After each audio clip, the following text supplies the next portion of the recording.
Salut à tous, c'est Lunaris. Aujourd'hui, le test du Carpluride 901 Pro.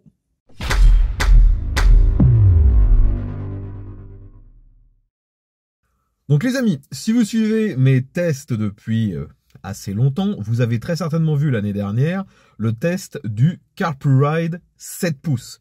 Cette année, ils m'ont envoyé la nouvelle version, donc vous l'aurez compris, maintenant avec ce nom 901, c'est tout simplement parce que c'est une version avec un écran en 9 pouces. Donc tout d'abord, on va faire un petit déballage et ensuite, on va tout simplement vérifier ce que ça donne en utilisation réelle. Donc c'est parti pour le déballage du Carpluride 901 Pro. On va voir si ce qui est fourni c'est plus ou moins différent du modèle en 7 pouces. Donc déjà, on a tout de suite l'écran. Vous voyez que c'est quand même assez bien emballé. Et moi en fait ma crainte, je vous le dis tout de suite, c'est que finalement, à part l'écran, il n'y ait pas réellement de différence. On verra ça bien sûr au fur et à mesure du test. Donc vous voyez que l'écran est toujours aussi brillant, il reflète énormément, vous me voyez et vous voyez la caméra, ça fait vraiment un effet miroir énorme. Il y a une petite protection, si je l'enlève, bah vous voyez que c'est pareil, c'est peut-être même pire. Entre la phase où il y a la protection et là où il n'y a pas, enfin l'endroit. Donc, on a cet écran. Derrière, toujours le même système de fixation. On a sur le côté, juste ici, donc quelques ports. On a le port USB, un port pour une carte micro SD, micro. Si je regarde dans l'autre sens, en fait, je verrai tout simplement beaucoup mieux, et vous aussi. Donc AV out, cam in, parce qu'on peut brancher une caméra dessus, et vous avez le port d'alimentation en 12 volts juste ici. Donc jusque là, c'est quand même très similaire au précédent modèle en 7 pouces. Maintenant, au niveau des accessoires, on retrouve la même fixation qui est collable. Vous voyez que ça se prend sur les petits picots qui sont derrière. On retrouve le même système de ventouse que précédemment.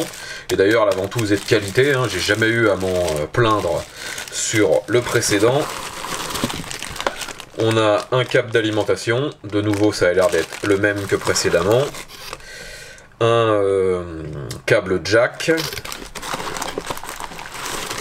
On a aussi un support, et puis je crois qu'on a déjà fait le tour. Hein. Ensuite, on a un manuel. Alors, donc là c'est bien précisé, hein, 9 pouces, Bluetooth 5. Est-ce qu'il est en plusieurs langues? Non, il est intégralement en anglais. Donc les amis, me revoilà dans la voiture. D'ailleurs, je suis dans une voiture que vous connaissez peut-être si de nouveau vous suivez régulièrement mes vidéos, vu que c'est la voiture que j'ai utilisée pour faire un road trip en avril dernier. On est dans la Honda Z, une voiture que vous n'avez très certainement jamais vue en dehors de mes vidéos, vu qu'elle n'a jamais été vendue en France. Néanmoins, si je suis dans cette voiture, c'est car maintenant, depuis avril dernier, j'utilise dans cette voiture le fameux Carpluride 7 pouces qu'ils m'ont envoyé l'année dernière. Donc ce que je vais faire aujourd'hui, c'est tout simplement comparer dans la même voiture ce que ça donne. Déjà, on va essayer d'installer le nouveau. Je vous montre déjà ce que ça donne juste en termes de différence de taille. Vous voyez donc l'ancien ici en 7 pouces, le nouveau en 9 pouces. Et c'est clair que comme ça, on peut se dire de passer de 7 à 9, c'est pas grand chose. C'est vraiment énorme en fait la différence. Hein. Là, on était vraiment sur un écran, on va dire type autoradio de DIN. Là, c'est bien plus grand. Ce que je vais faire déjà dans un premier temps pour vérifier, comme je vous l'ai dit tout à l'heure, que les matériels est le même d'une unité à l'autre, je vais recabler le nouveau en utilisant ce que j'utilisais sur l'ancien. Donc les câbles, vous voyez, sont déjà ici. On a le câble de charge et l'autre câble, c'est tout simplement un câble USB pour recharger mon smartphone quand nécessaire. Donc je change les câbles, je le mets sur l'autre. Donc le câble d'alimentation, c'est bien le même qui vient se mettre sur le nouvel écran. Ils n'ont pas fait de différence. Je branche ça. Donc comme je m'y attendais, on peut parfaitement brancher le nouveau dispositif avec l'ancien câble, il n'y a aucune difficulté. Et comme je m'y attendais également, on retrouve exactement les mêmes fonctionnalités. Donc là, je ne peux pas allumer les deux en même temps, hein, malheureusement, mais pour avoir l'habitude maintenant d'utiliser le CarPlay Ride 7 pouces, le 10 pouces donne exactement les mêmes fonctions. Je ne pense même pas qu'il soit plus puissant. Il tombe parce que là, je l'ai juste posé.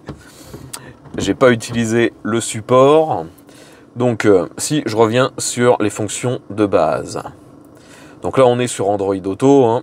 Je peux bien sûr le quitter. Et on retrouve exactement le même menu que sur le modèle précédent. De toute façon, je vous invite à aller revoir le test du 7 pouces si vous voulez en savoir plus. Je ne vais pas redétailler toutes les fonctions sur celui-ci, vu que c'est clairement la même chose en plus grand. Par contre, l'écran me semble quand même de meilleure qualité. Déjà, on peut plus facilement gérer la luminosité, même si ça reste pour moi un petit peu faible, car actuellement, vous voyez qu'on est avec une météo assez maussade, et pourtant, je suis quand même obligé de mettre le rétroéclairage à fond. Ça, c'est un peu dommage. Donc sinon, les mêmes fonctions que d'habitude, hein. On peut bien sûr lire ce qu'il y a sur une éventuelle carte SD, mais ce qu'on veut sur ce genre de produit, c'est le connecter avec Android Auto ou Apple CarPlay. Moi, j'ai pas de dispositif Apple, donc ce sera avec Android, et donc c'est juste ici. Et moi, je retrouve les fonctions que j'utilise habituellement, c'est-à-dire la navigation avec Google Maps et la radio avec l'application TuneIn. Et comme d'habitude, hein, c'est de l'Android Auto, donc vous retrouvez tout ce que vous utilisez habituellement. Hein. Il y a vraiment pas de différence. Donc finalement, est-ce que le 9 pouces est vraiment meilleur? Bah, il est juste plus grand. Plus grand, légèrement meilleur au niveau de l'écran, mais sinon, je le redis, c'est exactement le même produit. Dernier point. Celui-ci est un petit peu plus grand, donc il est un petit peu plus cher. Le modèle 7 pouces coûte actuellement entre 200 et 250 € en fonction des accessoires que vous prenez avec. Le nouveau en 9 pouces, lui, est un peu plus cher. Je dirais qu'en moyenne, il est à entre 30 et 50 € de plus, de nouveau en fonction des options que vous allez prendre avec, parce que vous pouvez très bien prendre des accessoires que je ne vous ai pas présentés aujourd'hui. Enfin voilà les amis, tout ce que je peux vous dire sur ce nouvel écran 9 pouces. Je le redis, si vous avez plus de questions sur ce produit, je vous invite à revoir le test complet du CarPlay Ride 7 pouces. C'est la même chose en plus petit. J'espère que vous aurez aimé ce petit test. Si c'est le cas, n'oubliez pas de mettre un pouce vers le haut, de le partager sur les différents réseaux sociaux. Je vous invite comme d'habitude à vous abonner, comme ça on se reverra dès la prochaine publication d'un test. Et j'en bafouille. Allez, à tous, à la prochaine.